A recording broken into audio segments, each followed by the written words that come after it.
Hello, everybody. My name's Sally Gibson, and I'm the Managing Director of Dawley's. And I'm joined today by Bradley Honnor, who is the Managing Director of MatchFit, who are our people development consultancy. And today we're going to be talking about leadership and how a thriving workplace can help and culture builds out accountability and trust within a business. So I just really wanted to start, Bradley, by sort of thinking about how my journey started as to becoming a managing director. And this happened about 5 years ago now. And my initial reaction to stepping up to that role was to start running the business. And I mean, I was literally running the business, running around everywhere like some sort of lunatic. And I think my sort of development journey really started from when I realized I need to stop doing that and actually start leading the business. And that was a bit of a sort of a revelation for me when I sort of did that. And so it's in your area, is there something that you think that is common, or is it something that it's just specific to me?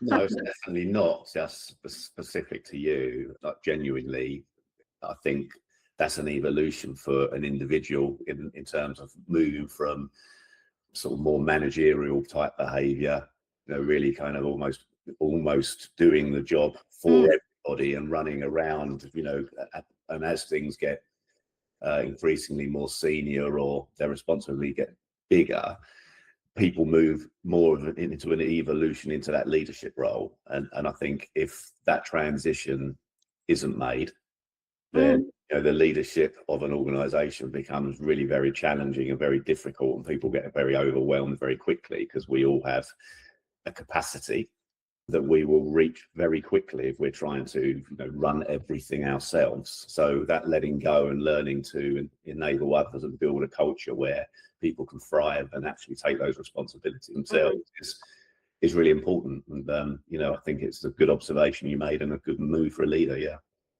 And I think, you touched there about coaching. I think for me, I was sort of starting from the point that I needed to learn and understand everybody's job with a view that I could do their job.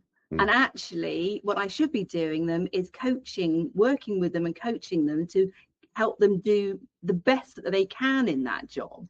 And it's not my role to be able to do their job for them, basically. And I think, again, that was another sort of revelatory moment for me, that managing performance and leading people are two different things. And again, I guess that's something that you must bring out in your training as well. Well, it's an interesting point, isn't it? Because if you think about it being an external coach very often to people, and generally in a very senior role in an industry that they know far more about than we would as coaches, you're more often than not, you're in a situation where you don't understand their job in terms of the detail and the way that they do. So, what's your role as a coach? It's not to understand their job better than them. It's really to enable them to sort of unlock things that are blocking them from doing their work more effectively. So you really don't have to know the detail of an individual's role as a leader, but you do need to understand how you can actually maximize them within their kind of role, and making sure they're clear on their responsibilities and the direction that you want them to take their work. So that's the kind of role really in terms of the coaching approach that you can take as a leader. And actually, if you think about it, lots of people get that wrong, because you do hear very often about micromanagement and people kind of not letting go of responsibility and not enabling others to sort of flourish in their work. So good leadership for me is very often when you see a culture where that leaders step back and people have autonomy and they have the freedom to work in the way that they want, but also understand there's a collective direction that the organization's going. So again, really good observation that you make there. There's a distinction between, I need to understand every single detail that the individual's doing. Well, you don't actually, you really need to trust that they're doing what you need them to do and enable them to sort of unlock any challenges they might be facing. And that's very different to just managing. Yeah, and I think that somebody once said to me, you shouldn't be using accountability as a stick to beat people with. This is something that people should enjoy in a way, and help them to, if you're coaching them correctly, you would be improving their performance. And it should be seen as a positive thing to try and get people to step up and be accountable. But that's not always the easiest thing to do, is it? No. And a leader that once said to me, I just want one throat to choke. That's literally what this person said. And that throat to choke was the person that was going to be accountable. But that's not what healthy accountability is at all. It's really not about that. No. That will just instill fear, and it will create a culture where people don't speak up, don't put themselves forward, don't volunteer, try to avoid any kind of sense of taking anything on, because they know that if things go wrong, they're going to get it. Certainly a more healthy accountability is when people, they want to take it on, they want to take it off you as a leader. They're looking to demonstrate that they can do more, and they're looking to take on that responsibility so they can grow and flourish and deliver for you. And that takes trust on both sides, and it takes that kind of coaching, nurturing and support sometimes for someone to sort of evolve into something that they become accountable for. But the punitive culture where people are punished or chastised publicly, very, very damaging. We do see that, unfortunately, and it's just not a nice place to be. People don't want to be in that environment. No, I wouldn't want to be treated like that, and I wouldn't want to have that sort of environment here. But I think that sometimes, again, another learning point for me has been, if there's a problem with accountability, where are my fingerprints on that? What have I not done, or what have I done in a way that perhaps not helpful or productive? And I think that's quite an uncomfortable place to be, is to suddenly think, I'm actually talking about this person's accountability, but actually what's my impact? Where have I stuck my sticky little fingers all over that? And what perhaps could I have done?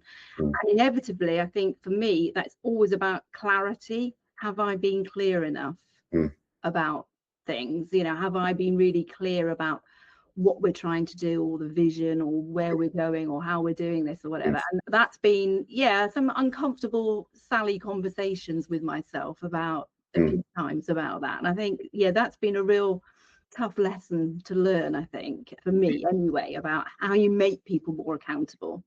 Well, rest assured that you are in a minority of leaders that get there, in terms of, I really think that, when you say that, it's a really brave thing to be able to do as a leader. And genuinely, we don't see a lot of that, actually. That's the truth, where someone can say, to use your term, where's my fingerprints on this? What didn't I get right? Why has this gone wrong?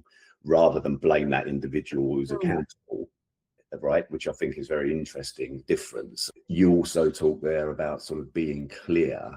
And I think if a leader could start from the position that they're never clear, let's assume that if you look at a really phenomenological understanding, you will not understand what I mean in the same way that I understand it, because I'm me and you're you. So there is always some kind of disconnect that goes on. And I think if you can hold those two things together in tandem, then you can really create a scenario where something goes wrong. Look, I must have dropped the ball with you here.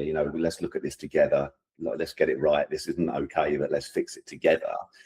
And really checking out someone's understanding of what they're accountable for, really checking in with them really consistently, is so important. And again, that's something we see over and over and over again in organizations where people aren't clear on their role. They're not clear on something as big as the vision of the organization.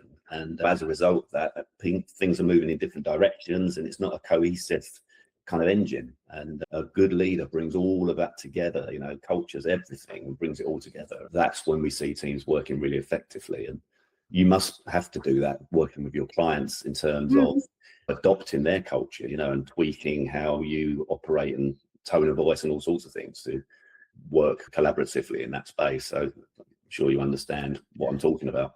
Absolutely, because when we're working with our clients, we are representing them and their brand. Could be over the phone, or it could be we're picking and packing an order, or whatever it is that we're doing for them. And they need to trust us that we are going to represent their brand, their culture, everything effectively, because potentially we could be the first point of contact for one of their customers, and we need to be delivering an exceptional customer experience for them. So that's hard to take on, and we obviously work best, I would suggest, with those clients whose culture and values align with ours, or there is some synergy between that. And that way, then it's much easier role for us as soon as we do that. And that's part of what we train our people to do, is to adopt that client's brand persona, if you like. I think the culture thing, I mean, just you touched there on the importance of culture, but the culture for us, what we did was, again, part of what I've sort of done over the last few years is to actually try and define what is it that makes Dawley's Dawley's, what makes us us. We looked at, when are we doing our best work? Where are we doing our best work? Where does Dawley's shine? Our core values suddenly came about actually quite easily, because we just wrote down exactly where we think we do best. You know, we are Team Dawley's. We do love our customers. We do come into work ready, willing and able. You know, all of those things that make Dawley's where we shine, those are our core values and our culture here. As I said, if we can get a client that aligns with that, then wow, you know, magic happens. Absolutely. And it's really so important, because I sort of remember you saying, you know, if you can't get your culture right and look after your people well, you know, how can you look after your customer and their people? And then that really sort of struck me. And you're responsible, aren't you? You're accountable at those touch points for the reputation of those clients. So, you know, the fact that you are kind of so focused on, you know, your own organization being a really healthy and well place to be in terms of working there, and clarity of purpose and those sort of things. Getting your house in order at home must, I'm sure, help you get that right with customers. I mean, do you think that's the case? Is that why you're so good at doing that? Yeah, I think so. I think, you know, we're very clear about what our values are and what our culture is, and we try and embed them. They're not just posters stuck on the wall that you walk past and ignore, and we sort of, it's a tick box that we've actually, yep, we've done culture today. I mean, we do it every day. It has to be done every day. It forms the basis of almost everything that we do. It's how we recruit, it's how we make decisions, it's how we decide what direction we're going to do our marketing in. Perhaps, you know, we've just written, for example, a tone of voice document for our marketing agency about, this is how we behave when we're speaking as Dawley's. This is how we, you know, we don't badmouth people. We don't point out their wrongdoings or make them feel bad about what they're doing. You know, it comes through in absolutely everything, but it's something you have to work at. It's hard work doing culture. So I mean, do you remember making that shift then between sort of when you were sort of running the business and running around like a sort of headless chicken, and then shifting into that sort of leadership role? I mean, how did you actually make that happen? How did you actually do that? Because it's a transformative thing you've done with the business. I've seen that for myself. So how did you make that happen? I think I was running myself ragged, and I don't think I was really much fun to be with at work, and certainly not at home either. I think my poor husband was this mad Muppet woman that was sort of turning up, running around like a lunatic. He just sort of said, you know, you can't carry on like this. This is ridiculous. So you do need that external voice of reason sometimes, because being a leader is quite lonely.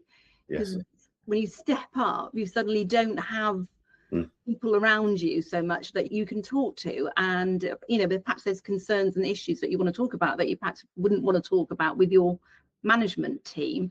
So it's important to have somebody, I think, to talk to. And so I started sort of looking at, you know, what is running a business, what is a leader, you know, all the sort of Googling stuff. And it was then I really just need to stop running this business and leading this business.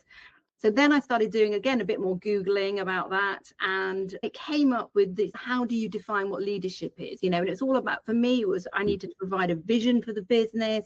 I need to define the values. I need to provide a sort of development and education. We needed strategy and planning.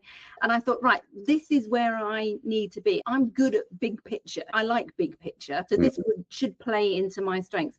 And the other thing that I then did was I then engaged a business coach to help me as well, because again, for me personally, I needed a person to be able to bounce ideas off of and get my ducks in a row, really. I felt that a coach was going to help me fast track me to actually doing that. So I found that incredibly helpful, having a coach. I know it's not for everybody, but I personally found it incredibly helpful. And they're not there telling you what to do, I mean, that's not the role of the coach. It's the role of the coach there to help you, steer you and guide you and maybe challenge some of your thinking, which again, I found really, really useful. But I mean, you must be doing some of that as well in your role as within your business. Yeah, and it's an interesting thing because I guess a lot of people, I think, that go through coaching go through a sort of scenario where they find the session itself useful.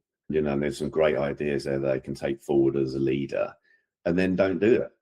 It's that kind of thing that I've seen in Dawley's, I think, that's made the change, is that you yourself have been willing to learn and accept you don't know everything as a leader, and kind of like, have that open mindset. People talk about it, but it's surprising how often I see a closed mindset, someone that kind of, not in an arrogant way, thinks they know everything, but they're just not open to change or feedback or doing things differently. And because they're more senior than somebody else, they don't really sort of value their views and opinions. It's very odd, but it's very common. Yeah. And I think you've role modeled that really well, to kind of be really open and vulnerable and learn. And as a result of that, people can be open and vulnerable and learn from you and with you. And they in turn with their teams can make their teams open and vulnerable and learning. And you've just got that very safe psychological space at Dawley's. And a lot of that is about you and your approach to your own leadership and your openness to changing, your approach to things. And you haven't been attached to a style that you've been, my way or the highway. It's like you're very adaptable. And I think that's made a massive difference to what you've tried to do there. I hope it has, because I've tried to be open to ideas and suggestions. I mean, not everything we've tried has worked, obviously, because things don't always work and people don't engage or it doesn't click or whatever. But I would say most of what we've tried to do, or what I've tried to do here, has found an engagement, has found an audience, the team, and they've embraced it. As you come in now, I mean, things like the wow board that we have, I mean, that gets filled up every month. So this is where it's a peer-to-peer recognition. It's not just a top-down manager to employee, team member recognition. And that has really, really helped. And that helps us as well, because they get a reward every month for our sort of best or top nominations, the ones that are embodying our core values the most. It sort of reinforces itself every month about, so well done to Charlie Smith, because this month they've embodied this core value and that core value, and they've gone above and beyond, and they win the golden parking space for the next week. Yes. And all those sort of things. And so people understand why they're being rewarded, and it's not necessarily financial. It is sometimes the golden parking cone or whatever. Yes, I can park outside my work without any hassle for a whole week. Great idea. Yeah, that's a big deal. I think it's all about, as I said, I find culture is not just a case of, it's not one and done. You've got to carry on working at it all the time. I actually find that fun to do. It's great seeing people engage with what we're doing and engaging with the business and engaging with the wow board. And I think if we've got engaged people that work here, that the team are engaged, then that can only be good for working with our clients. And absolutely. I think that comes through with the clients and the trust that we're trying to build with them, because as I said, we're representing their brand, we are being them. And it's interesting because I think that peer-to-peer recognition is a big shift from recognition from you, even as a really effective leader, because they still might be behaving in a way purely to get your approval or their manager's approval. Whereas when it's peer-to-peer, generally their behavior is kind of motivated by sort of working for each other and helping and supporting each other. And that's a really good shift. You know what I mean? It's almost that sort of, people are starting to take responsibility for their own behavior and holding each other to account for values, but in a really positive way. And I think that's, again, a really clever shift. Yeah, it's about trying to bring out accountability, because I don't want culture to be how they behave when I walk into the room and they all sit up straight and whatever. It has to be what happens when I'm not in the room. Yes. That's what the culture of the business has to be. It's not just, Sally's walked in, everybody sit up straight. It's not, that's not culture. That's not what we're trying to do here. So when you're working with businesses, do you find companies that have a strong culture are more effective at accountability and performance management maybe than companies that don't have a strong culture? I guess it surprises me, right, that people haven't en masse yet in corporates just got that correlation between when people are happy and content and feel safe and rewarded and inspired and all of those really intrinsic things, the performance management was hardly required. It's as if the commercial model itself that is generally focused around money. So it's about driving money and the numbers and driving people towards tasks to make the money. So people, if you like, are potentially a bit secondary to that commercial strategy. Versus if people were central to your strategy, and I was looking at humanistic leadership styles only recently this week, and when people are your strategy, like your goal is to build a culture that will drive the business forward and it's people first, performance management and those things are secondary. So you've only got to ask yourself, if you're happy, do you feel more motivated than when you're really unhappy and oppressed? And that's the same for anybody in any job. If you feel like you love your manager and the way they work with you, and you love your role and you feel like really stretched and recognized, you are definitely going to be performing more than if you were in the sort of opposite environment. So when you put that across a whole organization and you've got hundreds of thousands of people feeling not good or good, you ask yourself which is going to be the easiest one to lead and which is going to be the most sort of progressive in terms of growth.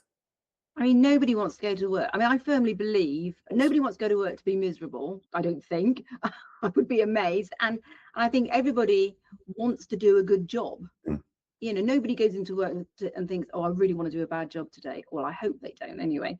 But I want to go in and I want to do a good job. And I think for me, I need to give them the environment and the support and the coaching and the training to enable them to be the best version of themselves and feel fulfilled or challenged, and sometimes that's difficult, particularly when you have jobs perhaps that are a little bit more repetitious than others, but there's still ways of doing that. That's what we strive to deliver and build out here, is to try and give everybody's job here is important and is valuable and is delivering a great customer experience for all of our clients. And I think sometimes that gets lost a little bit in the sort of, if something is a little bit repetitious or can be mundane work sometimes, can't it? Not everything I do every day is exciting. It could be number crunching or something. So it's about giving people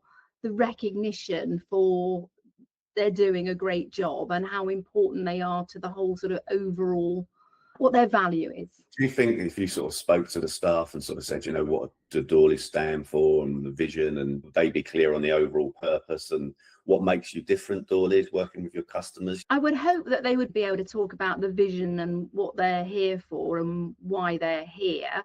The client bit, I would hope so as well. I mean, a lot of them, we've found as well, we're sort of moving towards having more client-specific teams. So they will be working daily with our clients, and so they will understand completely what the client's doing, and therefore they understand completely what their role is as a Dawley's employee delivering that. So I would hope so. I would hope so. We'd spend quite a bit of time talking to them about culture, what Dawley's purpose is, what the sort of mission is, and all that sort of thing. So everybody gets that, and we try and reinforce. I said it's not one and done. We try to constantly reinforce that. It's hard work sometimes, but if I can't be seen to be living and breathing it, then I can't really expect them to be living and breathing it either. So agreed. It's not always easy to do, but it's got to be done, isn't it? And I think because the values that we've come up with feel like Dawley's are not that difficult for people to embody. I think it's what's interesting is the people that struggle to live with them or embody them, and perhaps they're not the right people for the company. And I think that's another good way of using the core values. If people can't buy into them or the core values of a business, if they can't buy into them, then perhaps they're not in the right place. You know, they need to go off and be spectacular somewhere else. It's just not going to align, that things just don't align with them. So that's not to say that they're wrong. It's not what works for them, and we don't work for them at all. It's just what we're trying to do doesn't work for them. The core values, we bring them into almost everything, you know, everything about probation reviews and recruitment and decision making, and that has really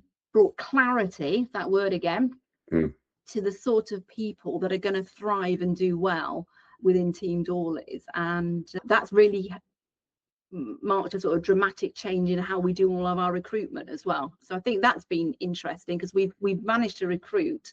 I mean, everybody was struggling after COVID, weren't they, to recruit people. It was also a massive issue. And I think that the bringing in the core values and defining what behaviours are acceptable or going to work within the business has really helped us understand the sort of people that we want in the team. And so we now always hire for attitude and aptitude, not necessarily their skills. And I think since we've done that, we've been way more successful in our team retention as well. So we're ranging off here. I'm ranging off all sorts of different areas here, Bradley. It made me think about, you know, this, you might have seen this sort of skill and will matrix. And, you know, do you want to pick someone with the skill but has a low will, you know, or would you rather pick someone with kind of lower skill but a really high willingness? When you think about marrying up those two types of people, and it's easy to teach someone a task, even if they learn it slowly, if they're willing to do it, and you've got someone that's committed. So that's what made me think about that when you were speaking.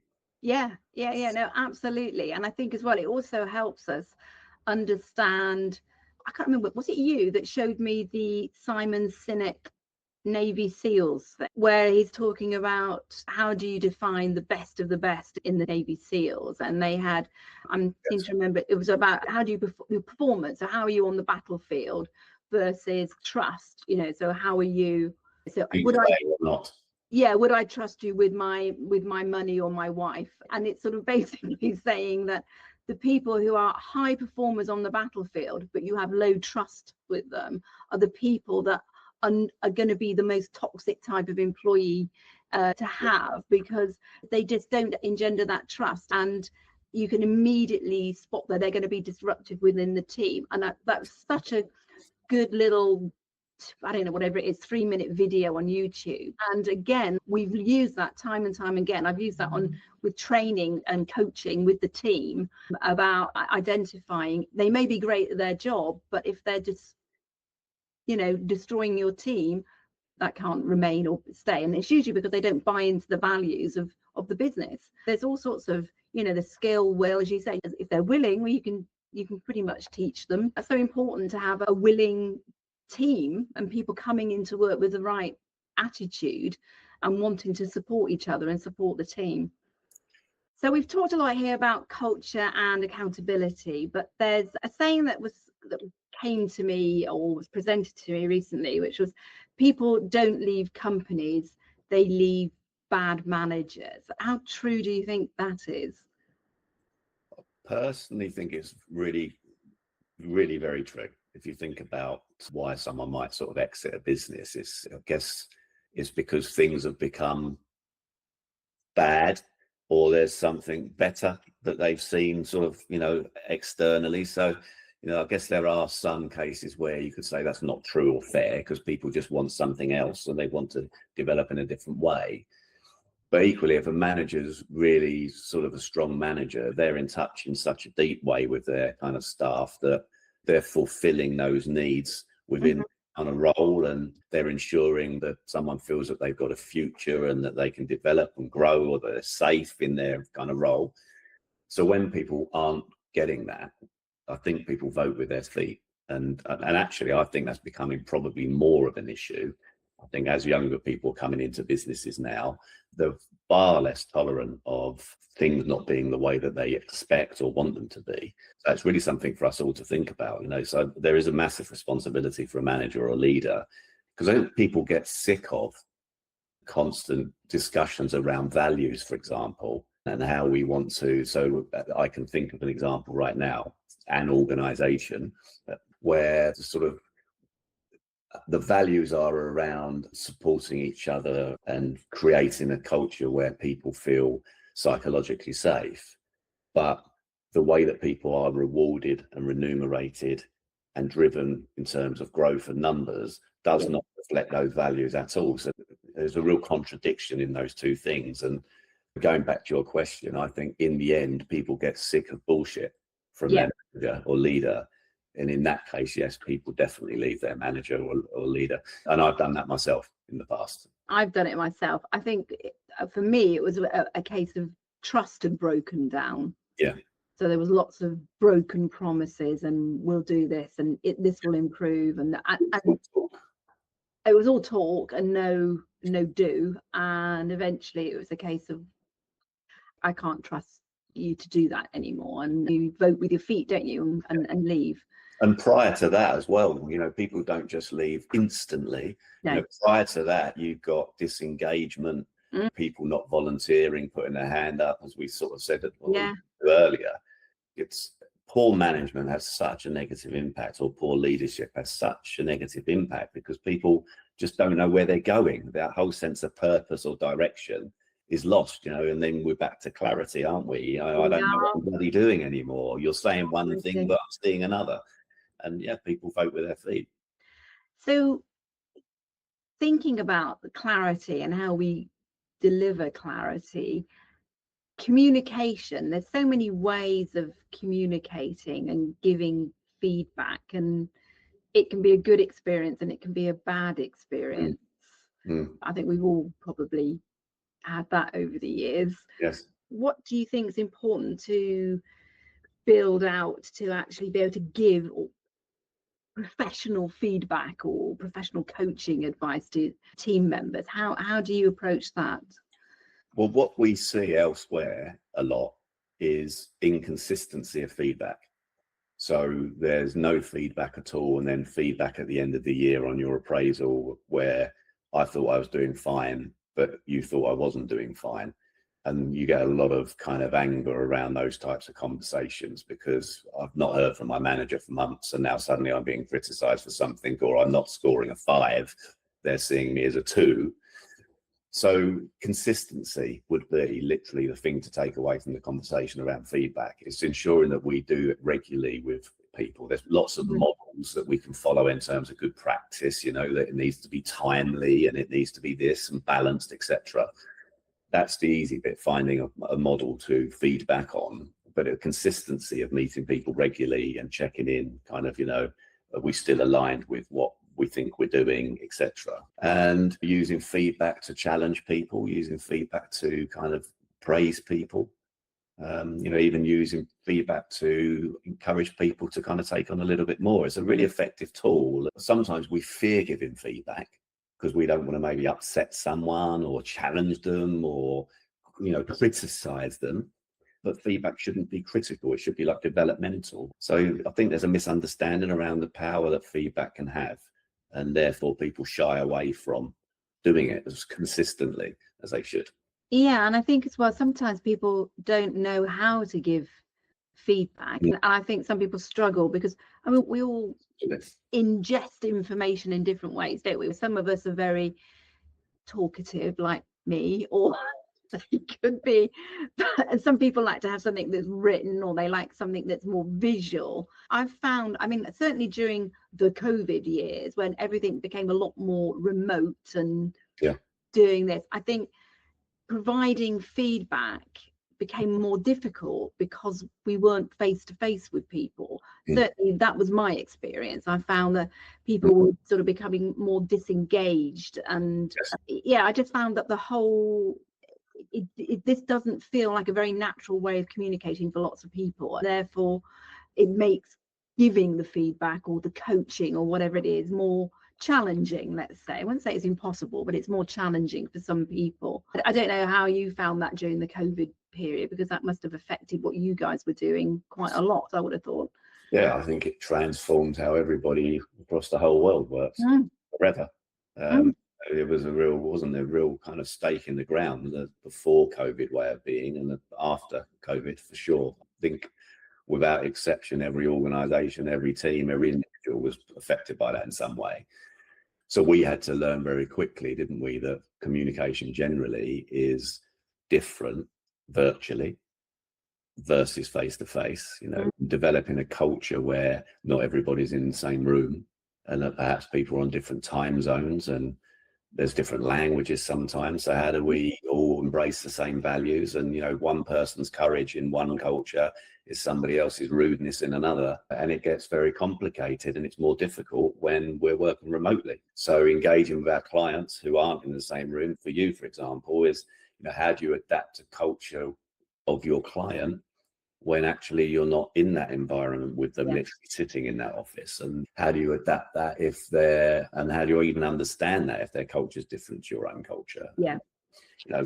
Doing that virtually is a real challenge. That brings a whole new dimension to leadership, the fact that we're not all face to face all of the time. And that for me is what COVID changed. It's certainly made things, communication, when we're talking to our clients, one of the things that they always come up with is about communication. We need to get better at communication quite often. And for us, it's the biggest challenge in terms of when we're representing a brand or a company, is to actually get from them the information we need to be able to actually sort of take on board their persona when we're on the phone and things. We always encourage our clients to come and work with us and talk to our team and etc.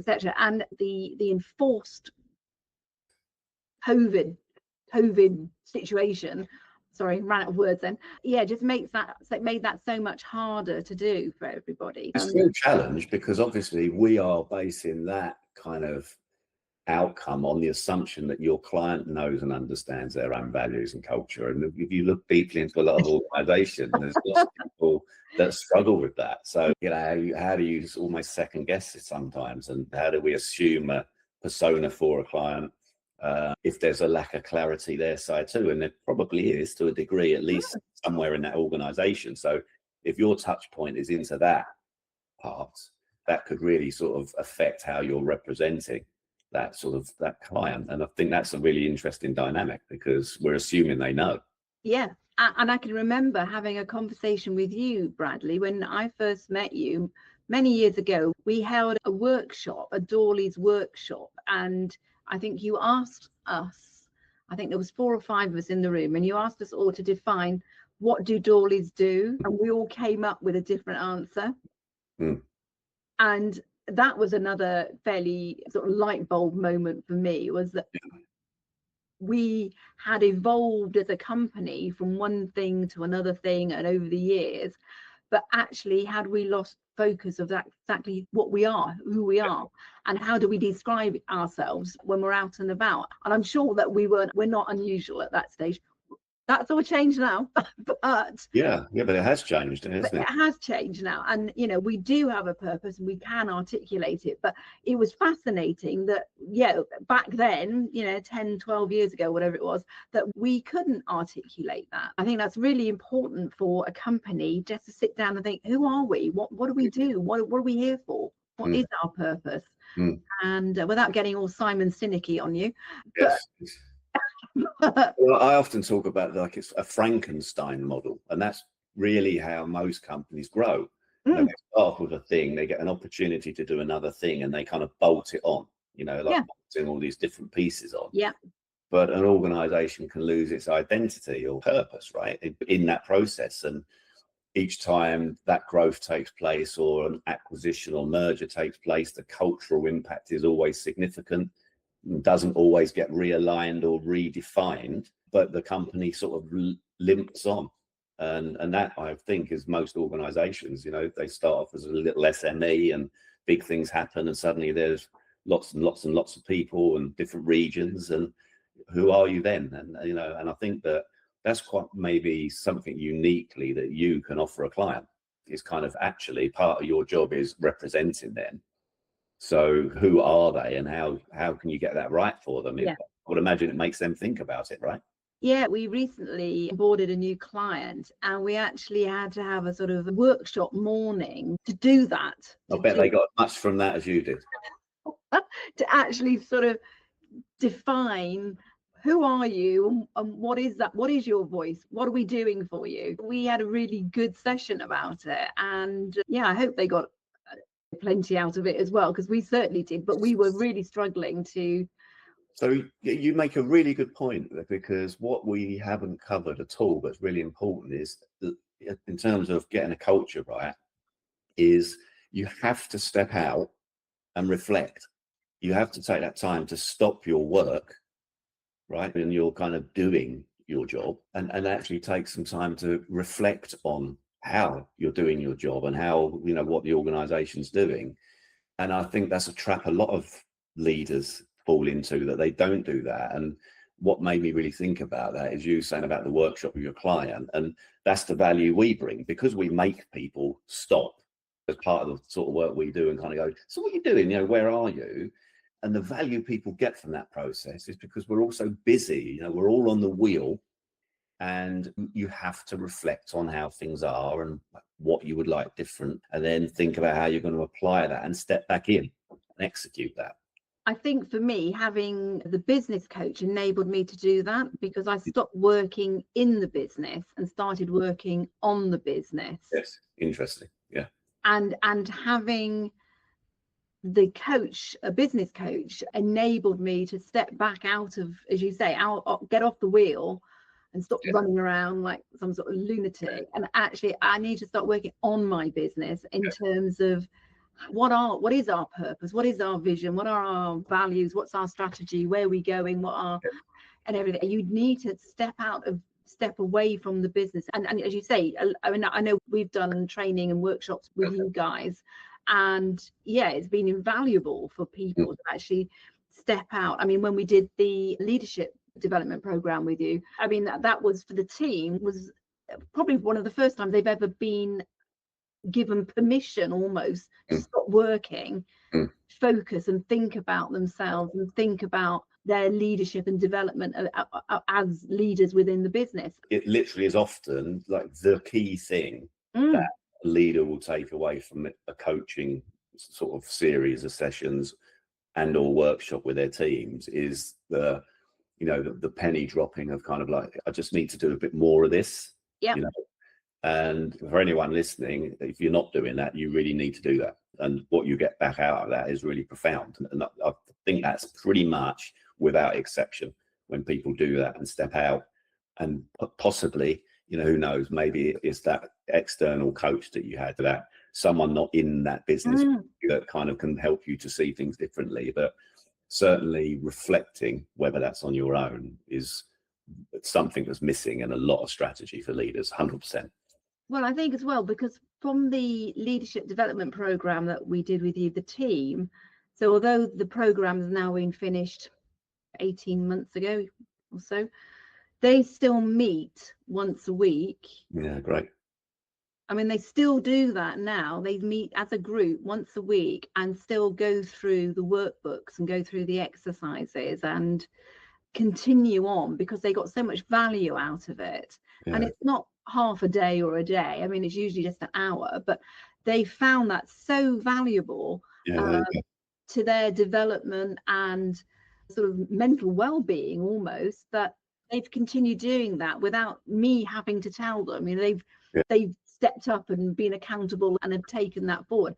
And for me, that was probably one of the most amazing things that came out of that training program that we did with you, and that development program with you, was the fact that they just spontaneously carried on doing it, which that's great. That's good to hear. Yeah, it's really good to hear. You know, quite often we go on a course, don't we? You go, oh yeah, as you said at the beginning, you go on a course, go, oh, that's good, and then you stick it in the drawer and walk away again, and then don't do anything with it. But yes, I think that, again, for anyone listening, that would be a key takeaway just from the experience we've got working with people, is if you want to be a great leader or a better leader, you just have to think about what you're going to do differently.